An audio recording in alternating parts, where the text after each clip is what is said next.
Hello, students. Have you ever wondered how we reverse the process of applying trigonometric functions like sine, cosine, and tangent? Imagine you're given a value and asked to find the angle from which that value originates. Well, that's exactly what inverse trigonometric functions do. When we talk about inverse trigonometric functions, we are essentially flipping the process of regular trigonometric functions.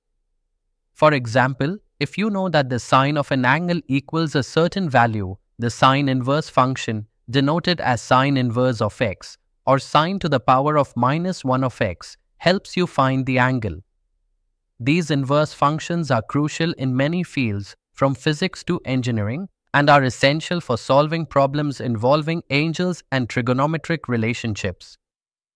Let's take the sine function as an example.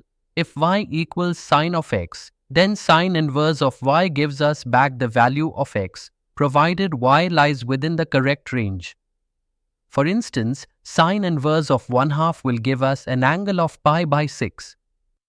Now that we know what inverse trigonometric functions are, let's dive into their basic properties. Firstly, remember the key relationship. If y equals sine inverse of x, then sine of y equals x. This is true only for values of x within the range of -1 to 1.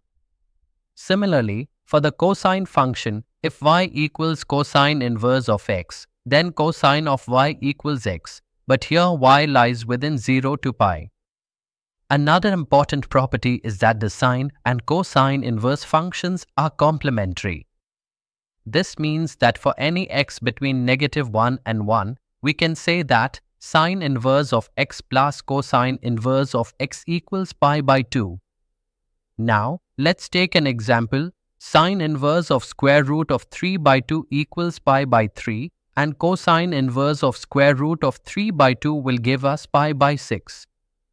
Notice how these two angles add up to pi by 2, reflecting the complementary nature of sine and cosine. Now, let's prove some key properties of inverse trigonometric functions to better understand their structure and relationships. For instance, let's prove that sine inverse of square root of 1 minus x squared equals cosine inverse of x. To prove this, let's start by assuming that x equals sine of theta, so sine inverse of x equals theta. We can then use the identity square root of 1 minus sine squared of theta equals cosine of theta, which gives us sine inverse of square root of 1 minus x squared equals cosine inverse of x. By recognizing this fundamental relationship, we can see that the inverse functions are closely related to each other through these trigonometric identities.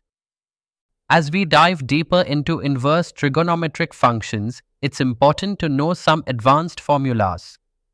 One such formula is sine inverse of x plus cosine inverse of x equals pi by 2. We can derive this by understanding that the sine and cosine functions are complementary in nature. When we add the sine inverse and cosine inverse of any number, their sum will always be pi by 2. Similarly, the derivative of sine inverse of x is d by dx of sine inverse of x equals 1 divided by the square root of 1 minus x squared. This formula is extremely useful, especially in calculus when you are asked to differentiate inverse trigonometric functions. Now, let's apply what we've learned and solve some complex expressions involving inverse trigonometric functions. Consider the expression sine inverse of square root of 2 divided by 3 equals cosine inverse of 1 divided by square root of 3. By using the identities we've discussed, we can simplify and solve this equation. This is a great exercise in recognizing relationships between different inverse trigonometric functions. Another example, simplify tangent inverse of 1/2 plus cosine inverse of square root of 3 by 2. This will help you understand how these inverse functions interact and how to simplify such expressions. Let's quickly recap what we've learned about inverse trigonometric functions. We started by understanding the basic concepts and formulas, And then we delved into some key properties like the complementary nature of sine inverse of x and cosine inverse of x.